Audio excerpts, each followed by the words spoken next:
Hemos explicado anteriormente cómo se construye una célula solar y hemos puesto algún ejemplo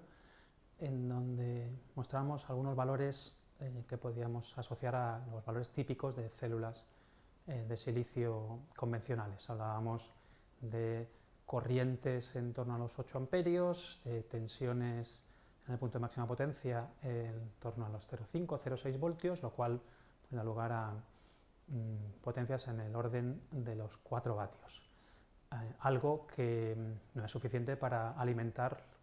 muchos de los equipos electrónicos que queremos alimentar. Y de ahí surge la necesidad de asociar estas células para asegurar los niveles de tensión, de corriente, de potencia apropiados. Con eso construimos lo que conocemos el módulo fotovoltaico, en el que asociamos células en serie y en paralelo. ¿Qué es lo que ocurre? Pues que cuando asociamos células en serie, cuando asociamos una serie de componentes, los ponemos en serie en un circuito eléctrico, la corriente que pasa por ellos es la misma y las tensiones que caen en sus bornas se suman, ¿no? De forma que cuando queremos elevar los niveles de tensión de las células para tener más tensión en el módulo, pues lo que hacemos es asociar un número de células en serie n sub cs. Si quisiéramos aumentar el valor de la corriente, pues lo que tenemos que hacer es asociar células en paralelo, ¿no? La asociación en paralelo de los componentes conservan la misma tensión para todos, pero suman sus corrientes, ¿vale? De forma que el nivel de corriente vendrá dado por el número NCP, que es el número de células en paralelo, o más bien el número de ramas en paralelo. La corriente de cada rama es la misma que pasa por cada célula. Este es el caso general, que es el que se muestra en este esquema, arriba a la derecha, pero hay que tener en cuenta, o conviene saber que en los módulos actuales, los módulos comerciales, de los que mostraremos algunos ejemplos en breve, pues suelen llevar solo asociaciones en serie, de 60 o 72 células en serie, típicamente. Bueno, este es el papel fundamental del módulo fotovoltaico, dar los niveles de corriente de tensión apropiados y, por tanto, la potencia apropiada, pero además los módulos tienen que ayudar a proteger las células de la intemperie, de factores como la humedad, la fatiga térmica, la radiación ultravioleta y la abrasión, que pueden degradar su funcionamiento. Y esto lo consiguen los módulos de hoy en día hasta tales niveles que tenemos periodos de garantía típicos de 20 años y vidas útiles que pueden doblar esa cantidad, ¿no? Además, damos niveles de potencia, corriente, tensión apropiados, protegemos la célula de su degradación y además proporcionamos aislamiento eléctrico para la instalación y rigidez estructural.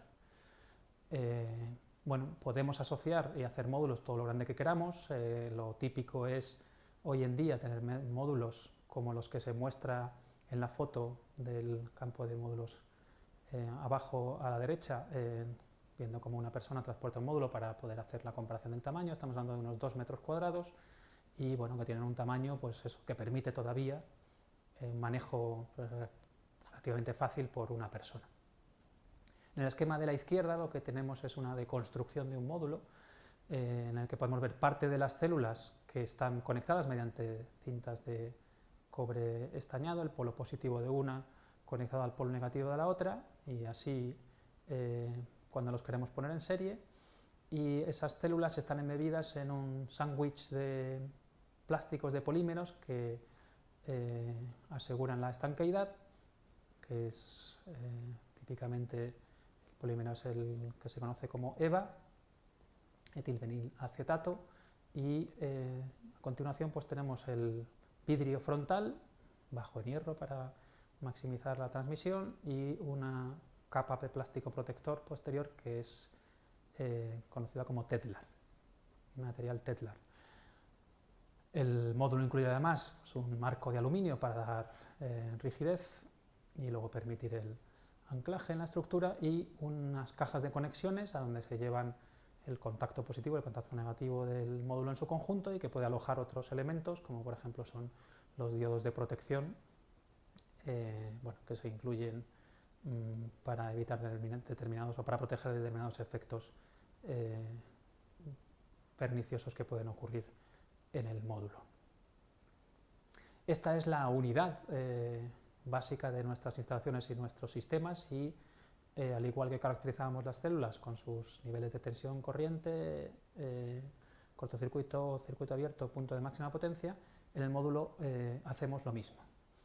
La información que necesitamos la proporcionan los fabricantes en sus hojas de características, que son unas hojas pues, relativamente sencillas, 1 o 2 páginas resumen toda la información. Os pongo aquí un ejemplo de una cogida de internet de Trina Solar, de la familia de módulos Almax, en el que, bueno, pues aquí vemos una serie de parámetros que, como digo,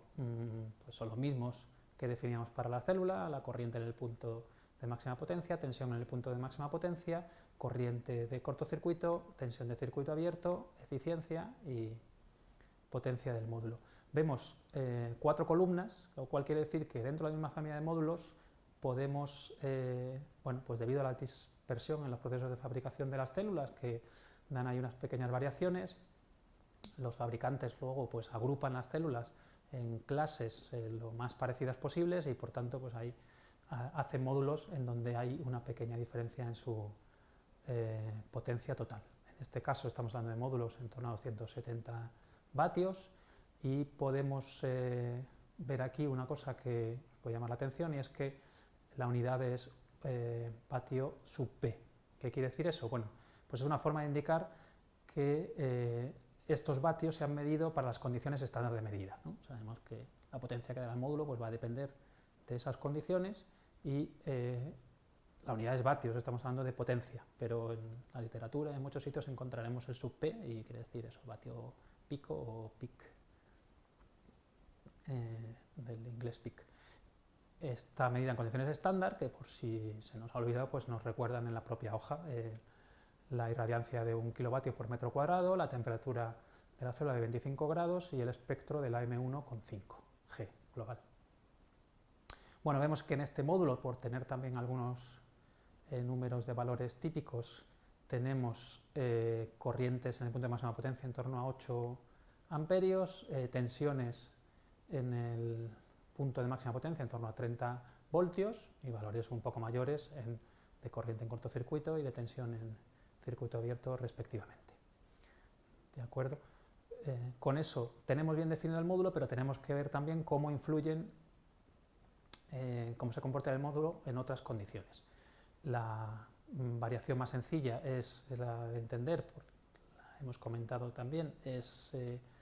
cómo cambia la curva y fundamentalmente son cambios en la corriente fotogenerada cuando cambia la irradiancia, el nivel de irradiancia, y aquí pues lo expresan en esta hoja de forma gráfica para distintos niveles de irradiancia, y el aspecto quizá más crítico es el de las variaciones con la temperatura. ¿Vale? Para eso lo que nos indican las hojas de características típicamente pues son los coeficientes de variación de la temperatura, asumiendo que la corriente, tensión y potencia pues varían linealmente, pues en estos porcentajes por cada grado que suba la temperatura. Nos dan también las hojas de características otro valor que caracteriza a una tecnología concreta, que es la de la temperatura nominal de operación de la célula, la NOCT o la TONC con las siglas en inglés, que en este caso de 44 grados centígrados. ¿Por qué? Porque normalmente, claro, a nosotros nos es mucho más sencillo conocer cuál es la temperatura ambiente que la temperatura de la célula, porque la temperatura de la célula pues, depende también de cómo de bien o mal aíslan pues, estas distintas capas que forman el sándwich del módulo fotovoltaico, depende también de qué convección podamos tener en función de si estamos en una zona ventosa o no, etc. Entonces, lo que nos permite la TONC es, a partir de la temperatura ambiente, calcular cuál es la temperatura a la que están las células. Para eso lo que hace la TONC es definir esa temperatura de la célula para unas ciertas condiciones que no son las Standard Test Conditions, cuidado, sino que son las condiciones siguientes: 0,8 kilovatios por metro cuadrado, una temperatura ambiente de 20 grados centígrados, el espectro sí es el M1,5G, y una velocidad del viento de 1 metro por segundo. ¿Vale? A esto último, bueno, pues no le hacemos demasiado caso porque es un efecto como de segundo orden, pero sí que conocidas estos valores que definen la TONC y conocida la temperatura ambiente que tenemos en un momento dado en una instalación donde tenemos un módulo, podemos calcular la temperatura de la célula en esas condiciones. Entonces la temperatura de la célula será la temperatura ambiente más un término en el que tenemos en cuenta la diferencia de temperaturas entre la NOCT y la temperatura ambiente medida en la que se miden las condiciones de la NOCT, dividido por la irradiancia en el que se miden la NOCT y multiplicada por la irradiancia en ese momento, en ese punto, ¿de acuerdo? Entonces, eso nos permite, a partir de la medida de temperatura ambiente y de la medida de irradiancia, calcular la temperatura de la célula y entonces, conociendo la irradiancia y la temperatura de la célula, podemos ver para un módulo concreto del que conocemos sus condiciones de operación en condiciones estándar de medida, que por cierto lo vamos a representar, lo hemos representado con un superíndice asterisco, es decir, cuando veamos un parámetro, una variable con un superíndice asterisco, quiere decir que son medido en condiciones estándar. Como hemos comentado, la corriente de cortocircuito depende linealmente de la irradiancia, por tanto, la corriente de cortocircuito en unas condiciones de irradiancia dadas G distintas a la G asterisco, pues se calcula como multiplicando la corriente de cortocircuito en medida en condiciones estándar por la irradiancia del lugar dividida por la irradiancia en condiciones estándar. Asumimos en esta primera aproximación sin gran error, que la tensión de circuito abierto es despreciable frente a las variaciones de irradiancia. En el caso de la temperatura,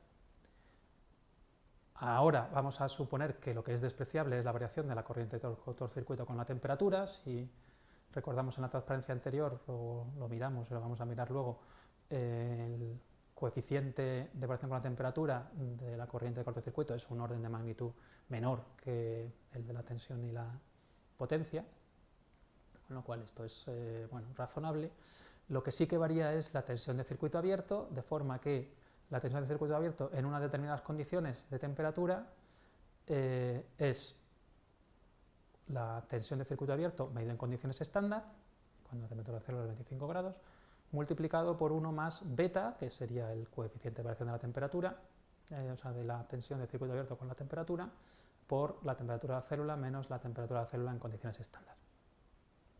Este parámetro beta depende de la tecnología, depende de cómo se haya hecho el módulo y tiene valores típicos en torno a 0,3-0,4% por cada grado centígrado. Es decir, a medida que cada grado centígrado que sube la temperatura, entonces reducimos la tensión de circuito abierto, hay que tener en cuenta que el beta es negativo, pues un 0,3 o un 0,4%. ¿De acuerdo? En el caso de la potencia, en donde estamos refiriéndonos a las corrientes y tensiones de máxima potencia y y en ese caso, por tanto, influye la irradiancia en la corriente fotogenerada y la temperatura en la tensión que podemos alcanzar, y la potencia en cualquier condición de operación será igual a la potencia medida en condiciones estándar multiplicada por la irradiancia en ese instante, en esa situación, en ese momento, en ese sitio, dividido por la irradiancia en condiciones estándar, el kilovatio por metro cuadrado, por 1 más gamma, la diferencia de temperatura respecto a la temperatura en condiciones estándar, los 25 grados, ¿vale? Y este término gamma no solo tiene en cuenta las variaciones de tensión, sino tiene en cuenta otros efectos de segundo orden, por eso hay una pequeña variación y tiene un valor también negativo, es decir, que cuando la temperatura es mayor que los 25 grados de las condiciones estándar, pues lo que tenemos son potencias menores, que Para el caso de silicio está en torno a 0,4-0,5% por cada grado centígrado. Bueno, pues estas sencillas ecuaciones en donde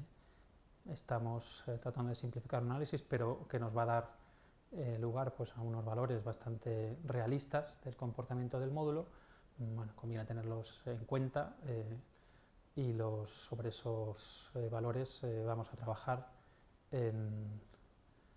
con algunos ejercicios. Pero antes, lo que yo os propongo es que le echéis un vistazo un poco más reposado a una hoja de características. Os digo que son muy fáciles de encontrar en internet. En este caso, la que he usado yo es esta de Trina Solar del Allmax Module. Como veis, así son 2 paginitas, pero tiene la información que he mostrado, luego algún croquis del módulo más concreto y algunos valores que nos puede ser interesante repasar, e incluso pues una pequeña gráfica sobre la degradación que se espera del módulo con el paso del tiempo, etc. Entonces, antes de ver el próximo vídeo, pues os animo a que bajéis una de estas hojas de características o esta misma y la repaséis. Y cuando estemos en clase, pues preguntéis cosas que no veáis claras en esta hoja de características.